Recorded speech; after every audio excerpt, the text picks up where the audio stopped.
ओम चंद्रां प्रभासां यशसा ज्वलन्तीं श्रियल्लोके देवदुष्टामुदारां तां पद्मिनीमीं शरणमहं प्रपद्ये अलक्ष्मीर्मे नश्यतां त्वां वृणे महादेव्यै च विद्महे विष्णुपत्न्यै च धीमहि तन्नो लक्ष्मीः प्रचोदयात्। श्री गुरुभ्यो नमः। हरि ओम। அன்பார்ந்த எல்லோருக்கும் ஆன்மீக இனிய வணக்கம். மார்ச் மாதத்துல சிம்ம ராசிக்காரங்களுக்கு எப்படி இருக்கு? ஏதாவது நன்மை இருக்கா, கெடுதல் இருக்கா, ஏதாவது பிரச்சனை வரக்கூடியதா இருந்துச்சுன்னா அதுக்கு ஏதாவது பரிகாரம் இருக்கா, எல்லாமே நம்ம இந்த வீடியோல பார்க்கலாங்க. மார்ச் மாதத்துல சில கிரகங்கள் ஸ்தானத்தை சேஞ்ச் பண்ணுது. என்னென்ன கிரகம்? 7ஆம் தேதி பார்த்தீங்கன்னா புதன் உங்க ராசிக்கு 8ஆம் இடத்துக்கு வராரு. அதே மாதிரி 7ஆம் தேதி சுக்கிர பகவான் உங்க ராசிக்கு சிம்ம ராசிக்காரங்களுக்கு 7ஆம் இடத்துக்கு வராரு. இது ஒரு பாசிட்டிவ்ங்க. அதுக்கடுத்து பார்த்தீங்கன்னா 14ஆம் தேதி சூரிய பகவான் உங்க ராசிக்கு அதிபதியான சூரிய பகவான் 8ஆம் இடத்துக்கு தன்னோட நண்பனோட வீட்டுக்கு வராரு. இது ஒரு பாசிட்டிவ் தான். 15ஆம் தேதி உங்க ராசிலிருந்து 7ஆம் இடத்துக்கு செவ்வாய் வராரு. அதுக்கடுத்து 25ஆம் தேதி புதன் 9ஆம் இடத்துக்கு வராரு. 31ஆம் தேதி சுக்கிர பகவான் உச்சகட்ட ஸ்தானத்துக்கு வர போறார். இது இந்த மார்ச் மாதத்துல ஆகக்கூடிய சேஞ்சஸ். சரி, அப்படின்னா 9ஆம் தேதி பாருங்க அமாவாசை இருக்கு. அன்னைக்கே சனி பகவானோட ஜெயந்தி இருக்கு. சனீஸ்வரனுக்கு பூஜை பண்றதுக்கு ரொம்ப அருமையான நாள். 25ஆம் தேதி பௌர்ணமி இருக்கு. 8ஆம் தேதி மகா சிவராத்திரி உற்சவம். சிவபெருமான ஆராதனை பண்றதுக்கு, பூஜை பண்றதுக்கு வருஷத்திலே ரொம்ப நன்மையான சுப நல்ல நாள். சரி, அதுக்கடுத்து நம்ம பார்த்தீங்கன்னா எப்படி இருக்கு இந்த ராசிக்கு, சிம்ம ராசிக்காரங்களுக்கு எப்படி இருக்குன்றது பார்க்கலாம். உங்க ராசிக்கு அதிபதியான சூரிய பகவான் சத்ருஸ்தானத்துல இருக்காரு. 14ஆம் தேதி வரைக்கும் சூரியனோட அனுகிரகம் உங்க ராசிக்கு கிடையாது. 14ஆம் தேதி உங்களுக்கு பார்த்தீங்கன்னா கொஞ்சம் ஸ்லோவா இருக்கும், இந்த ஸ்பீடு இருக்காது.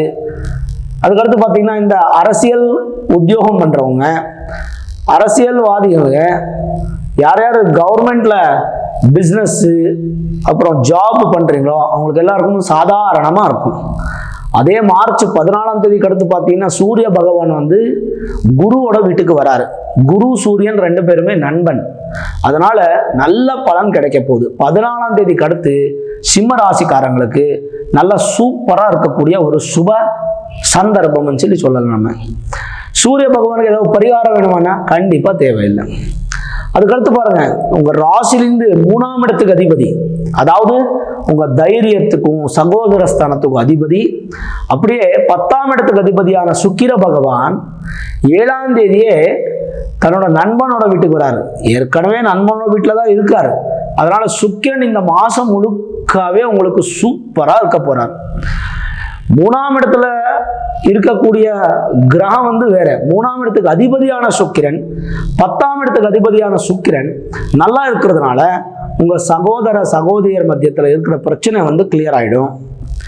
தைரியம் நல்லா இருக்கும். சிம்மராசிக்காரங்களுக்கு உத்தியோகத்துல நல்ல ஸ்திரமான வாழ்க்கை கிடைக்க போகுது. உத்தியோகத்தை சேஞ்ச் பண்ணணும்னாலும் கூட சேஞ்ச் பண்ணலாம். புதுசா ஏதாவது உத்தியோகத்தை நீங்க தேடிட்டு இருந்தாலும் கூட கண்டிப்பா உங்களுக்கு கிடைக்க போகுது. இதெல்லாமே உங்களுக்கு பாசிட்டிவ் இருக்கு. அதுக்கடுத்து உங்க ராசிலிருந்து 4ஆம் இடத்துக்கு அதிபதி 9ஆம் இடத்துக்கு அதிபதியான செவ்வாய்ங்க. 4ஆம் இடம் உங்க சுகஸ்தானம். சிம்ம ராசிக்காரங்களுக்கு இந்த மாசத்துல சுகம் இருக்கா இல்லையா சொல்லி நம்ம பார்க்கலாம். அதுக்கடுத்து பாக்கியஸ்தானம். ஏதாவது பாக்கியங்கள் தேடி வருமா, ஒரு சுபகாரியம் நடக்குமா, இந்த மாதிரி நம்ம பார்க்கறச்சுன்னா கண்டிப்பா அதுக்கான வாய்ப்புகள் மிக அதிக லெவல்ல இருக்கு. 15ஆம் தேதி வரைக்கும் செவ்வாய் உச்சகட்ட ஸ்தானத்துல இருப்பாரு. அதுக்கடுத்து செவ்வாய் நண்பனோட வீட்டுக்கு வராரு. ஓவராலா பார்த்தீங்கன்னா உங்களுக்கு செவ்வாய்னால நல்ல சுகமும் சந்தோஷமும் பாக்கியமும் இந்த 3 கிடைக்க போகுது. நீங்க ஏதாவது வீடு வாங்கணும், வீடு விற்கணும், இல்லைன்னா சைட்டு வாங்கணும், எல்லாம் வாங்கி வீடு கட்டணும், ஸோ இந்த மாதிரி ஏதாவது ரியல் எஸ்டேட் பிஸ்னஸ் பண்ணணும். அதுக்கடுத்து இந்த விவசாயிகளுக்கு பூமியை நம்பி வாழக்கூடிய எல்லாருக்குமே கூட ரொம்ப நல்லா இருக்கும். ரொம்ப பாசிட்டிவாக இருக்கக்கூடிய வாய்ப்புகள் நிறைய இருக்கு. அது உங்களுக்கு ரொம்ப ப்ளஸ் பாயிண்டாக மாதிரி சந்தோஷமா இருப்பீங்க. அது ஒரு அனுகூலம் உங்களுக்கு கிடைக்க போகுது. அதுக்கடுத்து பார்த்தீங்கன்னா ராசிலிருந்து 5ஆம் இடத்துக்கு அதிபதி 8ஆம் இடத்துக்கு அதிபதியான குரு பகவான் நல்லதா இருக்காரு. குருவோட பார்வை சிம்ம ராசிக்காரங்க மேல இருக்கு.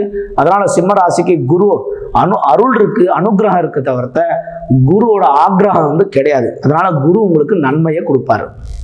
சனி பகவானா, சனி வந்து சூப்பரா இருக்காரு. ஏன் சூப்பரா இருக்காருன்னா சனி வந்து சொந்த வீட்டுல இருக்காரு. கண்டக சனி நடந்துட்டு இருக்கு இல்லைன்னு, ஆனா சொந்த வீட்டுல இருக்கிறச்சி கண்டிப்பா உங்களுக்கு அது நல்ல பலன் கொடுக்க போகுது. அதனாலையும் பிரச்சனை இல்லை. அப்படின்னா என்ன நெகட்டிவ் இருக்கு உங்களுக்குன்னா, புதன் வந்து நல்லா இல்லைங்க. உங்களுக்கு லாபாதிபதி யாருன்னா புதன். உங்களுக்கு குடும்ப ஸ்தானத்துக்கு அதிபதி யாரு, தனஸ்தானத்துக்கு பணத்துக்கு அதிபதி யாரு, உங்க பேச்சுக்கு அதிபதி, உங்க வந்து கல்விக்கு அதிபதி யாருன்னா புதன். புதன் வந்து நல்லா இல்லை. இந்த மாசம் முழுக்காவே புதன் நல்லா இருக்க போறது இல்லை. அதனால சிம்மராசிக்காரங்களை புதனுக்கு சம்பந்தப்பட்டமான ஸ்லோகத்தை வந்து கேட்க வேண்டியது. ஏதாவது விஷ்ணுக்கு சம்பந்தப்பட்டமான ஸ்லோகத்தை கேளுங்க. இல்லைன்னா புதன் கோயிலுக்கு போயிட்டு வாங்க, பாசி பருப்பு தானம் பண்ணுங்க. இல்லைன்னா துளசி கொண்டு போய் வெங்கடேஸ்வர சுவாமிக்கு, இல்லைன்னா விஷ்ணு சம்பந்தப்பட்டமான ராமருக்கோ கிருஷ்ணருக்கோ நரசிம்மருக்கோ நீங்க வந்து அந்த துளசியை சமர்ப்பணம் பண்றதுனால வாரத்துக்கு ஒரு நாள் உங்களுக்கு புதனோட தோஷம் எல்லாம் நிவர்த்தி ஆகும். புதனோட அருள் உங்களுக்கு கிடைக்க போகுது. அதனால உங்களுக்கு பிரசன்னமா இருப்பீங்க, சந்தோஷமா இருப்பீங்க. சரிங்க, இப்ப 7ஆம் இடத்துல எந்தெந்த கிரகம் வர போகுது? செவ்வாய் வராரு, சுக்கிரன் வராரு. இந்த 2 பலன் எப்படி இருக்குன்னா, உங்களுக்கு நான் கிரந்தத்துல பார்த்து உங்களுக்கு நான் கிளியரா சொல்ல போறேன். விவாக மதனா லோக பாரியா பர்த்திய சமாகமாக ஷயாஸ்திரி சன் பத்ம அஷ்டார்த்த மைதுனான்யபி சப்தமாத். 7ஆம் இடத்துல இருந்தா 7ஆம் இடம் வந்து பார்த்தீங்கன்னா ஹவுஸ் ஆஃப் மேரேஜ், சுபகாரியங்களுக்கு அது நல்ல ஸ்தானம். அதுக்கு அதிபதியான செவ்வாய் வந்து, அதுக்கு அதிபதியான சனி பகவான் வந்து அங்கேயே இருக்காரு. செவ்வாய் அந்த வீட்டுக்கு வராரு, சுக்கிரனும் அந்த வீட்டுக்கு வராரு. 3 கிரகங்கள் வந்து 7ஆம் இடத்துல இருக்கு. என்னென்ன பலன்? செவ்வாய் 7ஆம் இடத்துல இருக்கும்போது கோச்சாரத்துல நண்பனோட வீட்டில் இருந்தால் சம்சாரத்துல சந்தோஷமா இருப்பீங்க. அது இல்லாம பார்த்தீங்கன்னா இந்த ஏதாவது பிரச்சனைகள் வந்துச்சுன்னா புருஷ பொண்டாட்டி மத்தியத்துல நிவர்த்தி ஆயிடும். சந்தானத்துக்கு உங்களுக்கு இந்த மாசத்துல ரொம்ப நல்லா இருக்கு. அது இல்லாம சௌபாகியம் வந்து கிடைக்க போகுது பெண்களுக்கு. அது இல்லாம வரங்க ஏதாவது கோபம் உங்களுக்கு திடீர்னு கோபம் வருது, கெட்ட பழக்கங்கள் நிறைய இருக்குன்னா அந்த கோபம் எல்லாம் கம்மியாயிடும், கெட்ட பழக்கங்கள் உங்களுக்கு தூரம் ஆயிடும். அது ஒரு ப்ளஸ் பாயிண்ட். அது இல்லாம பார்த்தீங்கன்னா சில பிரயாணத்தை பண்ணுவீங்க, நிறைய இடத்துக்கு போயிட்டு வருவீங்க. அந்த போயிட்டு வர இடத்துல எல்லாம் உங்களுக்கு சக்சஸ் இருக்கும். உங்களுக்கு பூமி நிலத்துக்கு சம்பந்தப்பட்டமான எந்த பிசினஸ் பண்ணாலும் கண்டிப்பா உங்களுக்கு சக்சஸ் இருக்கு. சுக்கிரன் வந்து 7ஆம் இடத்துல இருந்தா இல்ல, புருஷனால பொண்டாட்டிக்கு லாபம், பொண்டாட்டினால புருஷனுக்கு லாபம், பெண்கள்னால ஆண்களுக்கு லாபம், ஆண்கள்னால பெண்களுக்கு லாபம். இது வந்து சாத்விகமா இருப்பீங்க, கோவம்லாம் கம்மியாயிடும். நல்லா சிந்திச்சு யோசிச்சு உங்க வேலைக்கு நீங்க போவீங்க. அது உங்களுக்கு ஒரு சந்தோஷம் கொடுக்கும். அது இல்லாம பாத்தீங்கன்னா எல்லாருக்கிட்டையும் கூட சந்தோஷமா பேசுவீங்க. புண்ணிய கஷேத்திரம் தரிசனம் பண்ணுவீங்க, கோவிலுக்கெல்லாம் போயிட்டு வருவீங்க. இந்த மார்ச் மாதத்துல கோவில் தரிசனம் நல்லா பண்ணுவீங்க. அதுலயும் மேற்கொண்டு சிவபெருமான் தரிசனம் வந்து நல்லா பண்ணுவீங்க. இதெல்லாமே சுக்கிரனால உங்களுக்கு சுகமும் சந்தோஷமும் கிடைக்க போகுது. சனி வந்து 7ஆம் இடத்துல இருக்காங்கன்னா அவரு நெகட்டிவ் ஸ்தானத்துல இருந்தாருன்னா உங்களுக்கு கெட்டது. நல்ல ஸ்தானத்துல இருக்கிறதுனால அது வந்து பிருகு சூத்திரம் சொல்லி ஒரு சூத்திரம் இருக்கு. அந்த சூத்திரத்துல சொல்றாங்க என்னன்னா, ஏதாவது ரோகம், அதாவது ஆரோக்கியத்தில் ஏதாவது பிரச்சனை இருந்துச்சுன்னா அது சரியா போயிடும். அதுக்கடுத்து பார்த்தீங்கன்னா உங்க மூஞ்சில ஒரு கலை, நல்ல ஒரு கலை உற்பத்தி ஆக போகுது. அது இல்லாம பாருங்க, பலிஷ்டமான சரீரம், பலிஷ்டம் சொன்னா நல்ல வலுவான சரீரம் உங்களுக்கு பிராப்தி ஆக போகுது. படிப்புல நல்லா இருக்கு, உத்தியோகத்துல நல்லா இருக்கு, வியாபாரத்திலையும் நல்லா இருக்கு. ஆனால் புதன் நல்லா இல்லாததுனால, புதனே வியாபாரத்துக்கு அதிபதி என்றதுனால, புதனே கல்விக்கு அதிபதி என்றதுனால, புதனே புத்திக்கு அதிபதி என்றதுனால முழுக்க பாருங்க இந்த மாசம் முழுக்க வாரத்துக்கு ஒரு நாள் விஷ்ணு சம்பந்தப்பட்டமான கோவில்ல துளசி அர்ச்சனை பண்றது மட்டும் மறக்காம பண்ணுங்க. அது இல்லாம பாருங்க நல்ல ஆக்கர்ஷமான ஒரு பலமான ஒரு தொழில் உங்களுக்கு கிடைக்க போகுது. புதுதாக ஆஃபர்ஸ் உங்களுக்கு வரப்போகுது. அந்த ஆஃபர்ஸை யூஸ் பண்ணுங்க. என்ன கிடைச்சாலும் உங்களுக்கு பகவானோட பிரசாதம் சொல்லி வேண்டிக்கிட்டு அந்த வேலையை பண்ணுங்க. கண்டிப்பா உங்களுக்கு சக்சஸ் கிடைக்க போகுது. இதெல்லாமே பார்த்தீங்கன்னா இந்த கிராத்தோட பலன். அது இல்லாம ஜென்ரலைஸா பார்க்கறச்சுன்னா நீ என்ன வேலை செய்வீங்க, உங்களுக்குள்ள என்ன கலை இருக்கு, அந்த கலைக்கு தகுந்த மாதிரி ஒரு ஸ்டேஜ் கிடைக்க போகுது. அதனால உங்களுக்கு சக்சஸ் கிடைக்க போகுது. சுபகாரியங்கள் வீட்டுக்கு நல்லா தேடிட்டு வரும், சுபகாரியங்கள் நடக்கும், சுபகாரியத்துக்கு சம்பந்தப்பட்டமான செலவு உங்களுக்கு அதிகமாக இருக்கும், உத்தியோகத்தில் அபிவிருத்தி, குடும்பத்தில் சந்தோஷம், சந்தானமும் விருத்தி இருக்கு. அதுக்கடுத்து உங்க ஜென்ம ராசிக்கு அதிபதியான சூரிய பகவானும் நல்ல ஸ்தானத்துக்கு வர்றதுனால உங்களுக்கு நல்ல ஒரு யோகம் வந்து கிடைக்க போகுது. அரசியல் உத்தியோகத்துக்கு யாராவது ட்ரை பண்ணிட்டு இருந்தீங்களா, கண்டிப்பா உங்களுக்கு கிடைக்க போகுது. உத்தமமான ஒரு ஸ்தானத்துல நீங்க இருக்க போறீங்க. அநேக விதமான ஒரு நிலைமை உங்களுக்கு சக்சஸ் கிடைக்க போகுது. எந்த வேலைக்கு நீங்க செயல்பட்டாலும் கூட உங்களுக்கு கண்டிப்பா லாபம் இருக்கு, பூமி யோகம் இருக்கு. அது இல்லாம ஹோட்டல் பிசினஸ் பண்றவங்களுக்கு நல்லா இருக்கு, நூதன வாகனம் வாங்கக்கூடியவங்களுக்கு நல்லா இருக்கு. இந்த வாகனத்துக்கு சம்பந்தப்பட்டமான சேல்ஸ், சர்வீஸ், உத்தியோகம், வாகனத்திலே சம்பாதனை, இதெல்லாமே நன்மை உண்டாக்க போகுது. உங்க பேர் வந்து நல்ல பெரிய லெவல்ல சவுண்ட் பண்ண போகுது. அது கூட உங்களுக்கு பிளஸ் பாயிண்ட். மாணவ மாணவியர்கள் கல்விக்கு தகுந்த மாதிரி எல்லா விதமான அனுகூலம் கிடைக்க போகுது.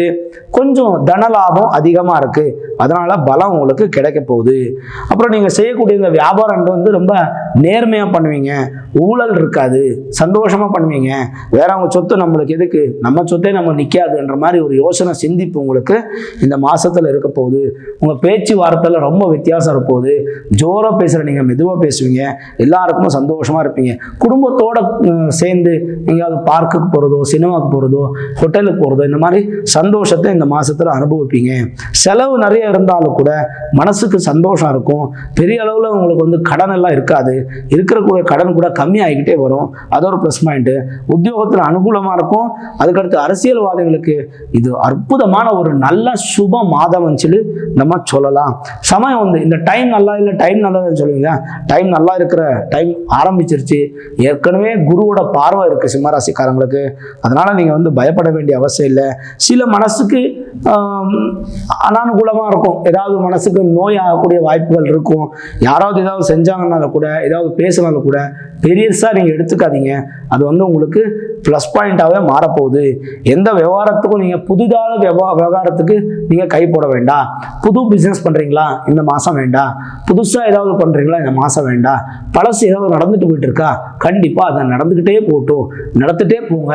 அது உங்களுக்கு நல்ல பிளஸ் பாயிண்டா மாறப்போகுது. அதை விட்டா வேற எந்த விதமான பிரச்சனையும் கிடையாது. நல்ல சந்தோஷமான சுப மாதம். முடிஞ்ச அளவுக்கு நீ வந்து புதன் நல்லா இல்லாதனால எல்லா புதன்கிழமையும் நீ மாசத்துல 4 புதன்கிழமை உங்களுக்கு வரப்போகுது. வாரத்துக்கு ஒரு புதன்கிழமை நீங்க விஷ்ணு கோவிலுக்கு போய் துளசி கொண்டு போய் ஒரு அர்ச்சனை பண்றதுனால கண்டிப்பா உங்களுக்கு வரக்கூடிய புதன்னால வரக்கூடிய பிரச்சனைகள் வந்து நிவர்த்தி ஆயிடும்.